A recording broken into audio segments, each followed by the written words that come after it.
Assalamualaikum warahmatullahi wabarakatuh. Salam bahagia Bapak Ibu guru hebat. Saya Nur Hayati, calon guru penggerak angkatan 9 dari SMP Negeri 1 Kelam Permai, Kabupaten Sintang. Mohon izin untuk memaparkan tugas modul 1.1.a.8, koneksi antar materi, kesimpulan dan refleksi dari modul 1.1, filosofi pemikiran Ki Hajar Dewantara tentang pendidikan. Saya akan merefleksi diri melalui 3 pertanyaan berikut. 1. Apa yang Anda percaya tentang murid dan pembelajaran di kelas sebelum Anda mempelajari modul 1.1? 2. Apa yang berubah dari pemikiran atau perilaku Anda setelah mempelajari modul ini? 3. Apa yang dapat segera Anda terapkan lebih baik agar kelas Anda mencerminkan pemikiran Ki Hajar Dewantara? Sebelum mempelajari modul ini, saya mempercayai bahwa 1.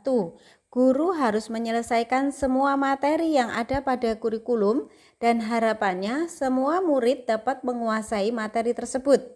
Yang kedua, murid harus duduk dengan tenang dan fokus mendengarkan penjelasan guru.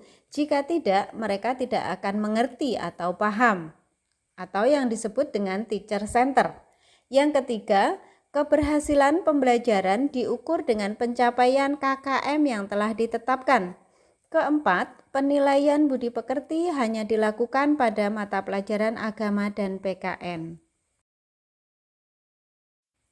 Setelah mempelajari modul ini, maka pemikiran saya tentang hal-hal di atas berubah.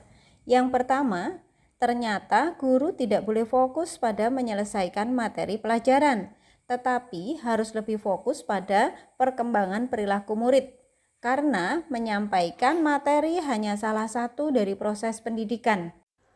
Maksudnya, bahwa proses mentransfer ilmu adalah pengertian pengajaran, sedangkan pengajaran adalah salah satu dari proses pendidikan, yang mana pendidikan menurut Ki Hajar Dewantara adalah tempat berlatih atau melakukan pembiasaan terhadap penerapan nilai-nilai luhur budaya bangsa yang bertujuan untuk mewujudkan manusia Indonesia yang beradab, dengan memperhatikan relevansinya terhadap kodrat alam dan kodrat zaman. Relevan dengan kodrat alam, yaitu pembelajaran dilaksanakan dengan memperhatikan potensi alami pada anak didik. Sedangkan kodrat zaman yaitu memberikan pengetahuan dan keterampilan yang sesuai dengan perkembangan zaman. Yang kedua, saya menyadari bahwa murid harus diberi kesempatan untuk menuangkan pengetahuannya tentang materi yang dipelajari, sehingga mereka merasa terlibat dalam pembelajaran dan dapat menunjukkan siapa dirinya. Yang ketiga, ternyata ketercapaian pendidikan tidak hanya diukur dengan kognitif saja, karena murid mempunyai karakter yang berbeda-beda, sehingga pencapaian terhadap materi juga berbeda-beda. Di sini sangat diperlukan pembelajaran yang berdiferensiasi.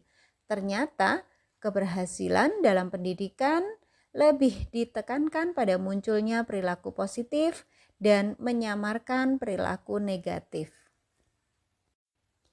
Yang keempat, saya memahami bahwa pendidikan budi pekerti adalah tugas semua pendidik, karena pendidikan dalam hal ini adalah sekolah, yang mana sekolah merupakan wadah bagaimana pendidik bersama peserta didik berlatih melakukan pembiasaan laku positif yang dapat menguasai diri sehingga tabiat buruk dapat terkalahkan atau tersamarkan dan tabiat baik akan muncul.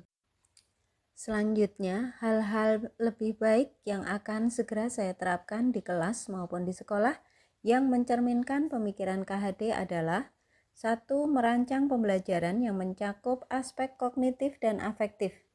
2. Merancang pembelajaran yang memberi ruang pada murid. 3. Menerapkan pembelajaran yang berdiferensiasi. Dan 4. Menerapkan pembelajaran yang dapat menuntun untuk menebalkan laku positif dan berpihak pada murid. Kemudian saya mengambil kesimpulan sebagai berikut. Yang pertama pada murid. 1. Murid bukanlah kertas kosong yang dapat diisi menurut kehendak guru, melainkan kertas yang sudah bertuliskan samar.